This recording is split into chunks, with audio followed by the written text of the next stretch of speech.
All right, Turd Stashes, it's that time. Week 1 is in the books in the new season of the Newark Cows Fantasy League.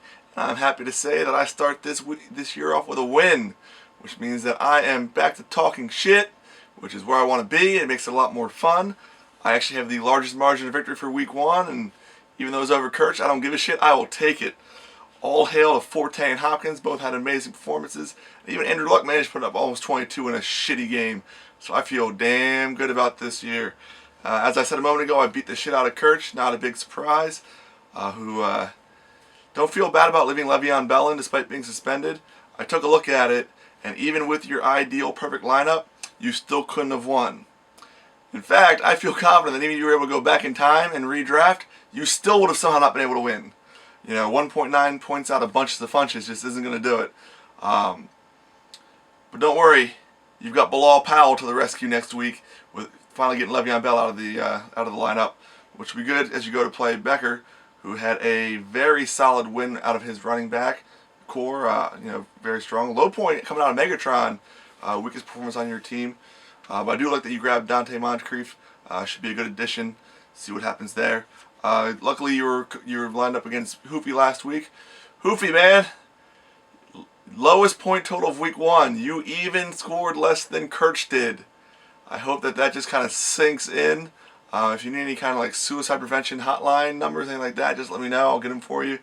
Man, your team looked as bad as Victor Cruz's calf. Looked as bad as Colby Fleener's performance. Looked as bad as your yard most of the time. But anyway, what's up with Peyton, man? Awfully low performance. Looking pretty rough. I don't know who could have seen that coming though, except for I guess maybe me here on this video last week when I predicted that. But whatever. I'd also take this moment to point out that Reggie Bush is projected for 0.1 points this week coming up. Definitely worth saving a roster spot for. It looks like you're going to be starting 0-2 as you go up against Mikey T, who had a monster week, highest score in the league, takes the Week 1 prop bet. Absolutely awesome. Huge games out of both Tony Romo and Travis Kelsey or Kegel or however you say his name, who I'm sure will have 30 points every week. You can count on that. Probably would feel pretty bad with both Dez Bryant and Deshaun Jackson out. At least most people would. But luckily for you, you already had their handcuffs. And you even have Dez's handcuff with Cole Beasley on your bench. Should I grab Andre Roberts real quick so you have both handcuffs, and maybe I'll just trade him to you for Edelman? Yeah, that's a fair trade, right? I would do it. Just saying. Mikey T beat Smith, who actually had a very respectable performance with 137 points. That would have been enough to outscore 5 teams in this league. Unfortunately, it's a bad matchup for Matt. He was in the top half. T.Y. Hilton looks like he's actually going to play this week, so that looks good for you. And Smith, I think, had the best waiver wire pickup with James Jones. He's going to be able to step in and do big things right away. That'll actually really minimize your draft day loss that I still want to talk about anymore. I think that we've kind of given you a hard enough time about that. Which will be good as you go up against Micah, who coming off a loss. Micah looks like he's wisely sitting down Doug Martin, who is awful and sucks. The downside to that is that historically speaking, every time I've talked shit on Doug Martin, he's put up like 40 points. So we'll see if that happens again. I'm guessing not. Grab Mariota in the waiver wire, looking to see if he's more than just flash in the pan. I'm curious to see that too. I'm also looking forward to seeing how I can trade rape Micah when he's super drunk at his wedding this weekend. That's one of my big objectives. That and nailing a bridesmaid bridesmaid. So yeah, it should be a fun weekend. Let's see if I can grab OBJ from you, even though he's been figured out according to Mikey T. We'll see how that works out. Michael lost to Mark, who got a good win to start off the year.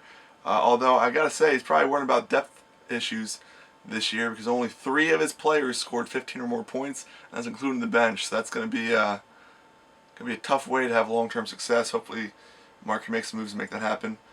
He's actually playing against Pat, who, despite a loss, had a really good week, and that's even with having his second highest score and eternal life mate Kendall Wright on the bench, and even his highest scoring running back Andre Ellington was on the bench. But he's going to be out this week, or at least he's looking doubtful at this point. Pat, despite that big game, like I mentioned, did lose to Eric and probably was the best game of the week. Eric's got to feel pretty damn good. He didn't have the most points of the week, obviously, as I said before, but did put up 152 with 98 points on his bench. Holy shit. I feel like the best thing for you to do, Eric, in a position like this would be just to kind of feel good and keep things the way they are. But of course, no. You fell to the siren song. You've picked up Percy Harvin, which means that we can do a new prep if we want. The over/under and how many weeks it is before Percy Harvin gets hurt. I think like 2.5 weeks would be a good over/under, where I see it happening. I'm sure I'll somehow figure out a way to bring his shittiness over to the rest of your team. I'm assuming that somehow Julio Jones and Gronk are going to like get in a car accident and both be out for the year now. That seems pretty fitting for the level of awfulness that he normally just kind of reigns on your team. But yeah, it's good to see things back to normal. Other than that, I will update the prop bets on the forum post on Facebook, so you guys can see that and see where we stand. Other than that, you guys take it easy. I will see you plum smugglers this weekend.